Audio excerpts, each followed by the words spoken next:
I want to invite two more guests to stage. And they're very special guests. They're both leading massive digital transformations in their respective organizations.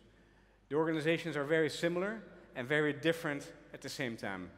Please welcome to stage Anik Dubreuil, who's the CEO of Innovapost, the IT arm of the Canadian Post, and Gerrie de Jonge, who's the CIO of PostNL Parcels and Logistics, and also the Chief Information Security Officer.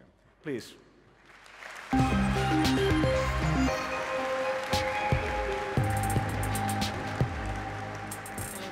Anik, welcome. Thank you. Gerrie, welcome, please. Thank you for joining us. Anik, you're the CEO of Innovapost. Can you introduce your organization and talk a bit about what's top of mind for you? Absolutely. First of all, thank you very much for inviting me. This is my second edition at Mendix World. For those of you who don't know, 2014 was my first edition. How many people in the room were here in 2014? Raise your hand. Okay, obviously. So some of you may remember we talked about the BDC project at that time. That was a massive transformation again. But I'm very happy to be here and talk a little bit about what we're doing now for Canada Post Group of Company. So basically, let me talk about the organization for a few seconds. So Canada Post is a 255 years old organization. As you can imagine, we have a lot of legacy in our organization. We were built to actually deliver mail. Mail under a universal service obligation that is governed by the government. So over the last 50 years, when we were having some challenges, it was very easy to solve for those challenges. We would just need to have a price increase on the stamps, and the problem would go away. But mail, as all of you know, especially in the digital world, is disappearing. 8 billion pieces of mail were delivered 10 years ago. We're at 3.2 billion right now. What does that do to our business model? We now need to shift from mail to parcels. Easier said than done. You can actually imagine that right now, we're facing massive challenges in organization on the business side. How do we reinvent ourselves from going from a monopolistic market governed by the government, where we have a universal service obligation, to being a parcel delivery organization that competes against Amazon? How do you do that when you're 255 years old? We're not built for that. Our DNA is not that way. And that's true for the business, but also true for IT. So you can think about, if we're that old from a business point of view, what does our system look like? So as the CIO of the organization, of the group of company, and as well as CEO of Innovapost, which is the IT shared services, we're putting together a massive transformation to actually enable the business to make that shift, going from mail to parcel. But this is not a small piece of cake. This is really gonna require us to transform significantly. And we started that transformation journey 2 years ago when I joined, starting with the people, transforming the way we work. Pure waterfall organization, old way of doing architecture. We like to have our hands in all the pieces of code, and we strongly believe that we're unique in this world, so everything is customized to us. We're the only one doing this. Now, we need to change that. We need to be fast, we need to be nimble. The opportunity on the parcel business is actually there. It's today. We have 9% of e-commerce penetration in Canada, really low compared to other countries. We're growing our parcel business by 25% every year. Just think about how your IT system needs to scale to support that. So we don't have 5 years to figure it out. We need to do it now, and we need to do it fast, which is why we want to do it differently. Wow. It's a massive, massive undertaking, and I have many more questions for you, but before we go there, Gerrie, you're the CIO of PostNL Parcels and Delivery. Do you recognize this story? How's the I situation recognize some of it, yeah. Of course, we as a postal company have similar challenges. We are 200 years old, by the way. That's also quite... Also old. Also quite a time. And of course, we have the same challenges. The mail business is very much in decline. In Holland, it's, I think, more than in Canada even. Behind Denmark, we are the country with a larger decline, so it's 10 to 12% mail decline. So that's of course impacting the business a lot. But at the same time, the online shopping growth, that I think it's safe to say that we fueled with our logistics and distribution services over the last few years, that is still growing very much, and that growth won't stop in the we think in the foreseeable future. So that puts the company also in a very difficult mode. The decline on one hand and the growth on the other hand. I am overlooking just the parcel and logistics division. We are overlooking all of the delivery networks in the Benelux, so except for the mail distribution. And that includes not only standard parcel delivery, as you may know it, but also specialized food delivery networks, pharma and care, so we deliver medicines and pharmaceuticals to consumers as well.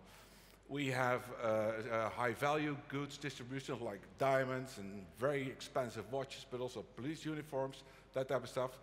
We have various delivery networks in the Benelux that we serve.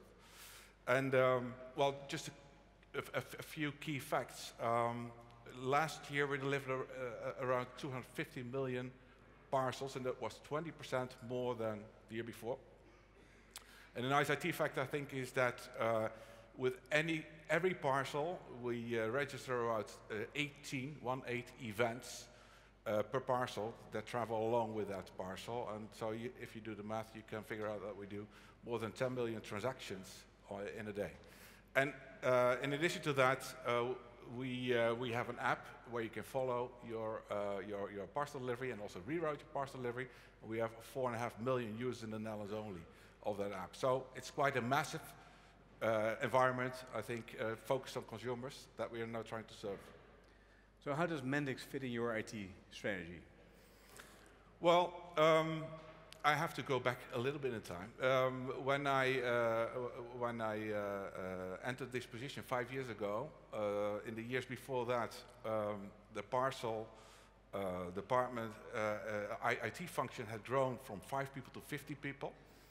And from 10 applications to 100 applications. And in order to prepare for the future growth and make it more sustainable, we had to revise, and that all were point solutions, where I'm talking about, 100, point solutions.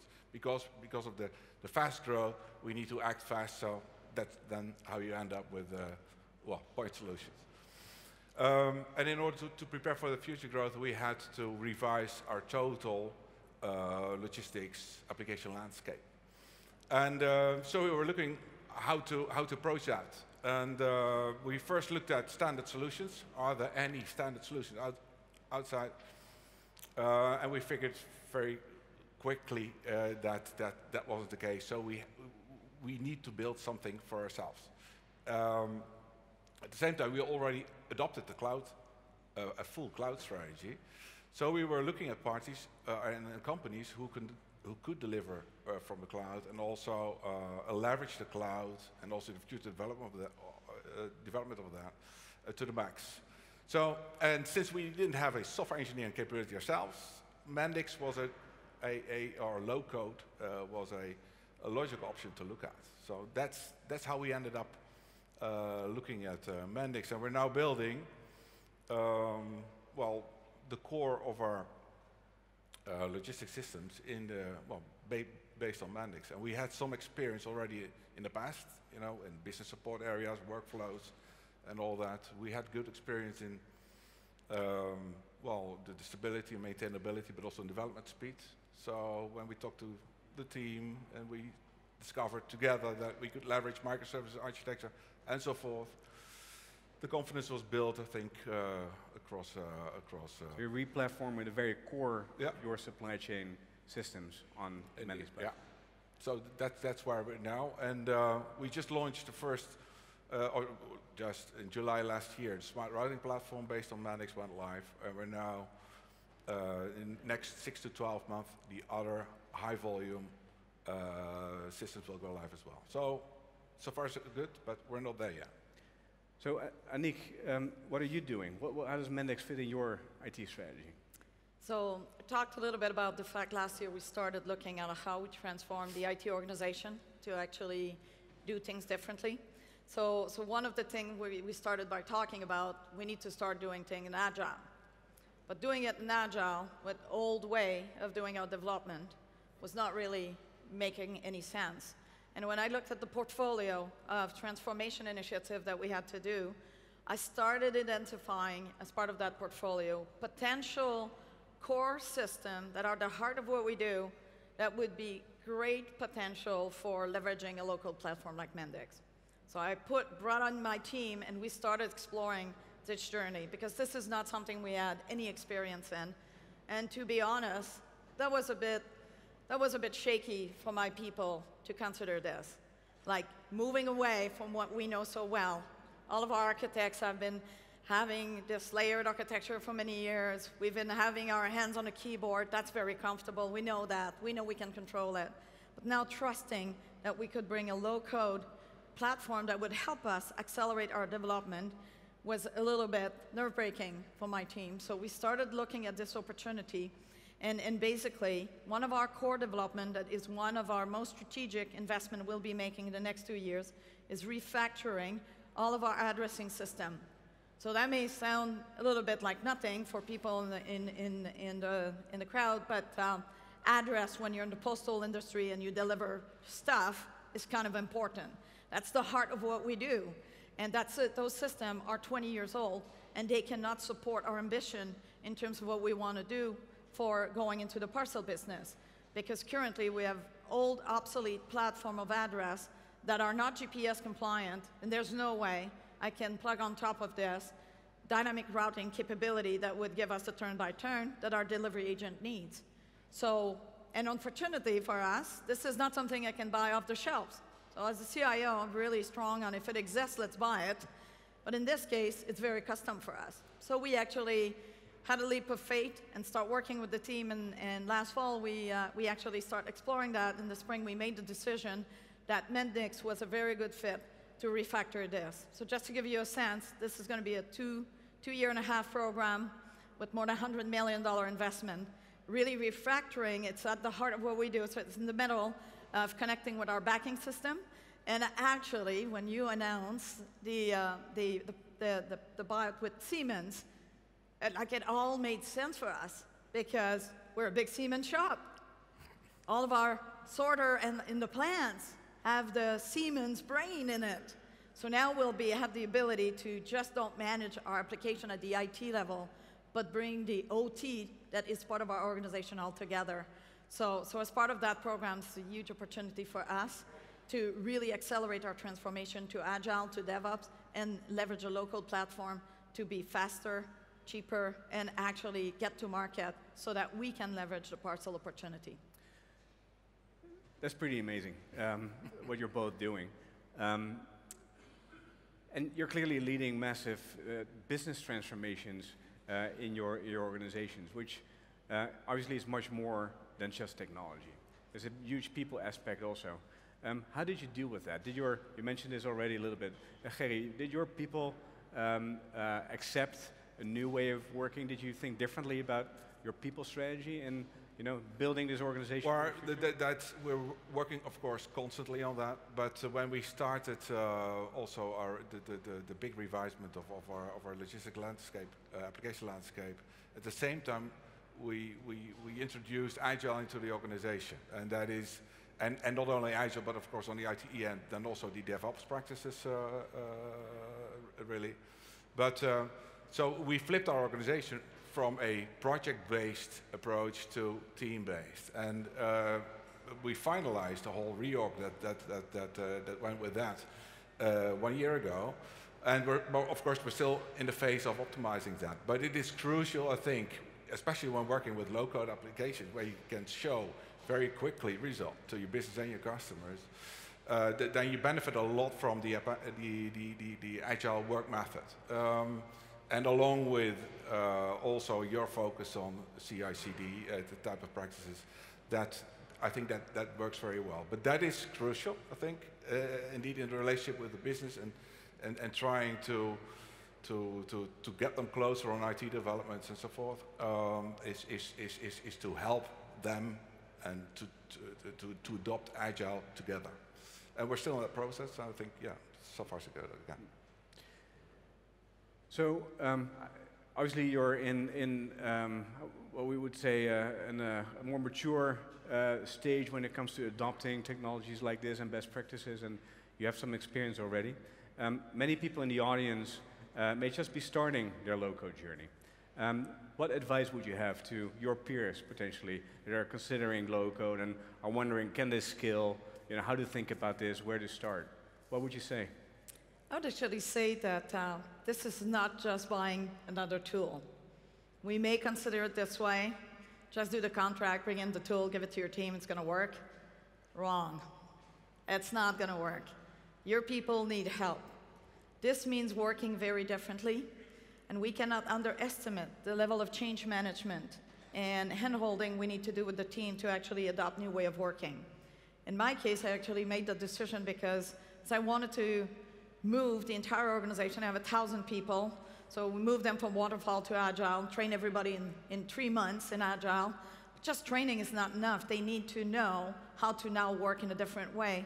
We actually had to put some training and hand-holding and coaching for our people, and that's where I found that Mendix really fit well with what we were doing. Is now I can give the team a tool that has that embedded in its fabric, so it helps my team actually adopt a new way of working by leveraging the tool.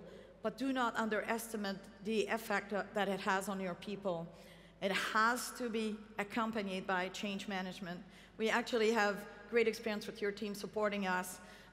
In order to actually enable this, we actually put together a training program with Mendix, so we train a lot of our people, and by the way, not just IT people.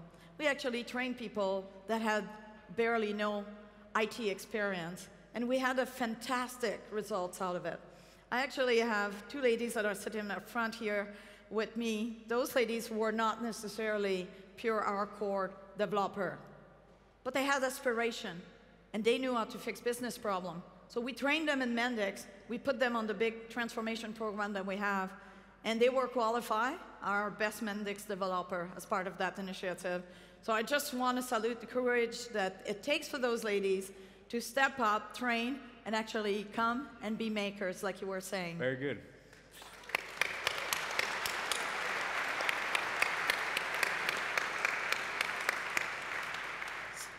Gerrie, any advice from you?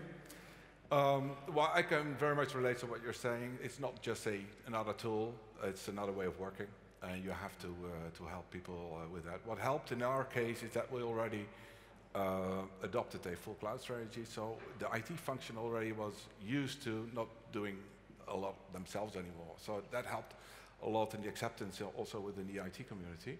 And within the business community, I think we talked already a lot about, agile, working more in teams and showing results very quickly. That really helps a lot.